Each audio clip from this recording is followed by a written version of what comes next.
आज हमारे साथ खास बातचीत करने के लिए लोक स्वास्थ्य अभियंत्रण विभाग के मंत्री रामप्रीत पासवान जी हैं।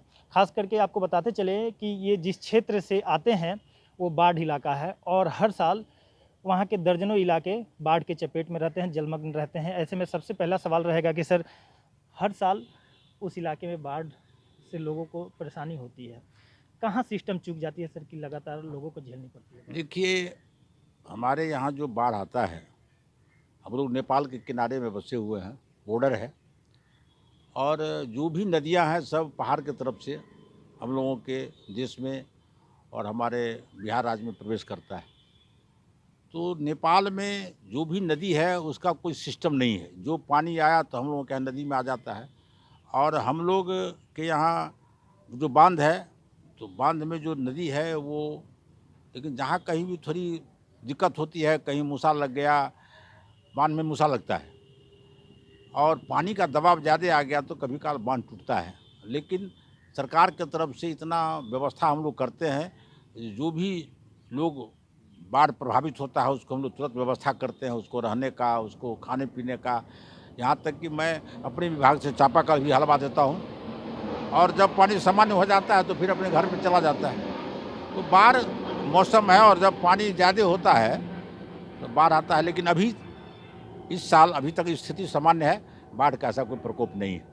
सर, एक सवाल आपने बहुत अच्छा बोला है कि चापाकल लगवा देते हैं बाढ़ इलाकों में, लेकिन सर शुद्ध पानी लोगों को नहीं मिल पाता, क्योंकि जो चापाकल रहता है, जो नल जल योजना से जो नल लगे हुए हैं वो पानी में पूरी तरह से डूब जाते हैं। तो ऐसे में लोगों को ये भी शिकायत रहती है कि शुद्ध जल लोगों को मुहैया नहीं हो पाती है। नहीं, जब से हम लोगों की सरकार बनी है तो चापाकल से हो या नल जल से हो, पहले तो चापाकल से था, और चापाकल से हम लोग शुद्ध पेयजल मुहैया करवाते हैं। जो अच्छा लेयर है उस लेयर पर ले जा करके चापाकल हलवा के लोगों को पानी देते हैं। और अब नल जल हो गया है तो नल जल से तो सरकार का एकदम, हमारे माननीय मुख्यमंत्री जी का साथ निश्चय में ये योजना है, और लोगों को शुद्ध पेयजल मिले इसके लिए हम तत्पर हैं, और हम लोगों ने देना भी शुरू किया है। उसमें अभी तक किसी तरह का शिकायत नहीं। और हम अपने पदाधिकारियों से जो संपर्क किया है, तो अब जो बात आप बता रहे हैं, आर्सेनिक वाला पानी अब कहीं नहीं है, उसको हम लोगों ने ट्रीटमेंट करके लोगों को शुद्ध पेयजल दे रहे हैं। तो इस तरह का कोई अभी तक, हम कल हमारा कार्यालय खुला है, मैं अपने पदाधिकारी से संपर्क करता हूँ। यदि आप लोगों के जानकारी में हो तो हमको आप बताएं। वहाँ के लोग, समस्तीपुर है सर, और गया के कई इलाकों में है सर, जहाँ पे लोग आर्सेनिक पानी पीने से कई लोग की तबीयत भी खराब है, बीमार है। मैं तुरंत इसकी व्यवस्था करूंगा यदि इस तरह की बात है तो। अभी मेरे जानकारी में नहीं है, मैं अपने पदाधिकारियों से जानकारी लेकर तुरंत उसकी व्यवस्था करूंगा। लेकिन सर 2002 के बाद सर आज 19 साल हो गए, लेकिन अभी तक आर्सेनिक पानी को लेकर सर जाँच नहीं, लोग जो टीम थी आज तक कि मैंने तो स्पष्ट कहा, जो ये हम लोगों ने अभी तक किसी तरह का शिकायत नहीं मिला है जो हम आर्सेनिक युक्त पानी पी रहे हैं। यदि होगा तो मैं तुरंत इसका निदान करूंगा।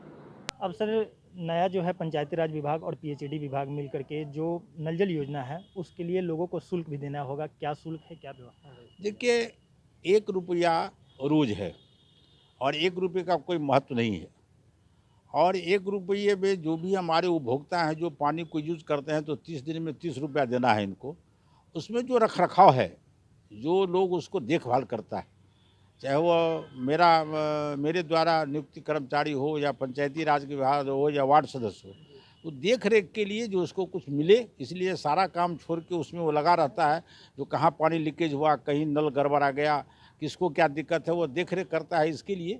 और लोगों को लगेगा भी, अपने यहाँ जो स्थिति है, यदि मुफ्त में कोई चीज़ दीजिए तो उसको लोग नोटिस नहीं लेता है, और 1 रुपया लगेगा तो लगेगा नहीं, हम देते हैं और उसको जो है शुद्ध जल पानी मुहैया करेंगे, तो लोग को देने में भी कोई इतराज़ नहीं है। तो ये पैसा जो सर वसूला जाएगा, लोगों से लिया जाएगा, तो ये कैसे लिया जाएगा? कौन सदस्य रहेंगे, उनके कोई टीम बनाए जाएंगे? वहाँ एक हम लोग वार्ड सदस्य के नेतृत्व में एक कार्यकारिणी समिति बनाए हैं, उसी में से लोग मांगने नहीं जाएगा, लोग स्वतः 1 रुपया या 30 रुपया महीना में दे देगा।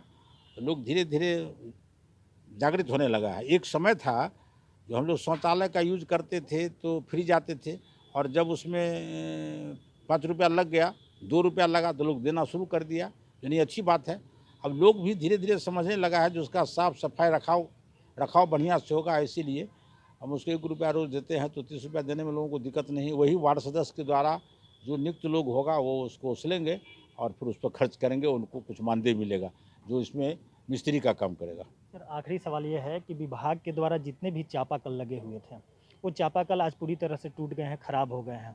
उसका उपयोग कोई भी ग्रामीण जनता हो नहीं कर पाते हैं। बहुत सारे ऐसे चापाकल हैं जिससे कि गंदा पानी आता है, वो पीने लायक नहीं होता है। इसके लिए विभाग क्या कुछ कर रही है? देखिए, जो चापाकल खराब हो गया, बरसों से गड़ा हुआ चापाकल पानी नहीं दे रहा है, तो विभाग का स्पष्ट आदेश है उस चापाकल को कबाड़ के हटा देना है। जो ठीक होने लायक नहीं है उसको कबाड़ के हटा देना है। जो ठीक होने लायक है उस तरह से हमने कम से कम 8,000 चापाकल को ठीक करवाया है और वो पानी दे रहा है। जो थोड़ा मोड़ा किसी का जीविया खराब है, किसी का वाशर खराब है, तो इस तरह से जिस तरह का कोई छोटा मोटा ये टेक्निकल कमी है उसको हम लोग ठीक करवाते हैं और इस तरह का चापाकल मेरा ठीक हो रहा है और हमने बहुत ठीक कराया है और जो नहीं चलने लायक है उसको उखाड़ के हम लोग हटा दिए। तो सर जो चापाकल अगर वहाँ से हटा दिया गया उसके बदले में फिर वहाँ पे चापाकल लगाया जाएगा? जहाँ आवश्यकता है वहाँ लगाते हैं और जहाँ लोगों को नहीं आवश्यकता है, जो नल जल हो गया, जो डिमांड नहीं है तो नहीं लगता है। में हमारे साथ थे पीएचईडी विभाग के मंत्री रामप्रीत पासवान जी और इन्होंने साफ तौर पे बताया कि जो बाढ़ इलाका है वो बाढ़ इलाका जो नेपाल से सटे इलाके हैं वहाँ पे हर साल बाढ़ आती है और लोगों को बाढ़ का सामना भी करना पड़ता है, लेकिन सरकार अपने तरफ से भी काफ़ी कुछ प्रयास करती है कि लोगों को बाढ़ के परेशानी में किसी प्रकार का समस्या ना हो। सहयोगी राजीव रंजन पाठक के साथ नीरज कुमार, ईटीवी भारत, पटना।